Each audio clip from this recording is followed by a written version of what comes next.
sérieusement en retard. L'intelligence, la sagesse, je ne parlais pas de la rise, la capacité diplomatique, les médias constituent des armes plus sophistiquées que les missiles. Alors, est-ce qu'aujourd'hui nous avons bien vendu le Congo? Est-ce que de l'intérêt du Congo, nous avons créé un climat de nature à attirer les investisseurs extérieurs, parce que nous devons commencer d'abord par l'intégration nationale. Est-ce qu'aujourd'hui, Mbujimaï peut commercer avec Gemena? Vous passerez par où? Est-ce qu'aujourd'hui, Gemena peut commercer avec Bukavu?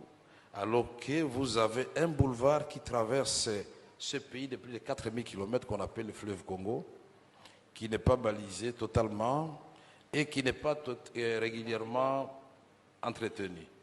Nous avons plus de 22 grandes rivières qui sont des affluents du fleuve Congo.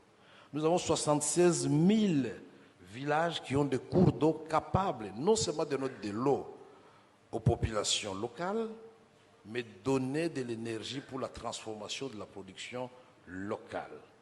Mais le problème, il se situe où?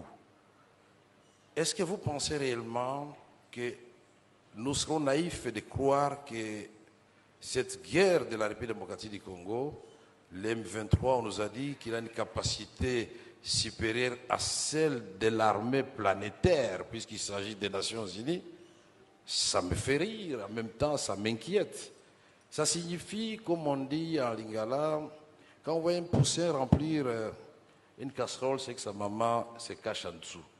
Nous devons réfléchir. Est-ce que nous nous limitons seulement à nos pays voisins ou nous cherchons à dire la vérité à tout le monde? Parce que tout le monde sait que le coltan, la capitale du coltan, c'est Walikale.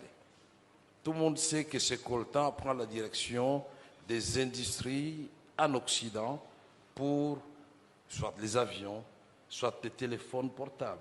Le lithium du Congo, quand on parle aujourd'hui de la voiture électrique en 2030, mais on pense à quoi d'après vous? On pense au lithium du Congo.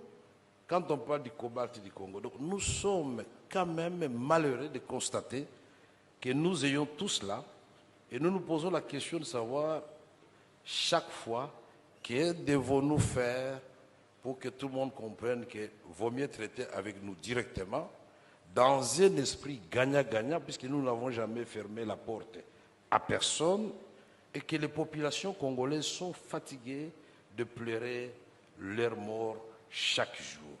Et pour cela, parce que nous avons dit, en quittant chez moi, j'avais juré de ne pas faire la politique dans cette salle. Il y aura une autre occasion pour le faire, mais les solutions existent effectivement. Il y a plusieurs options. Mais parmi les options qu'il faut choisir, c'est toujours les rapports de force et rebondir sur celles où vous pensez que tout le monde peut vous donner raison et que vous pouvez écraser l'ennemi. Mais est-ce que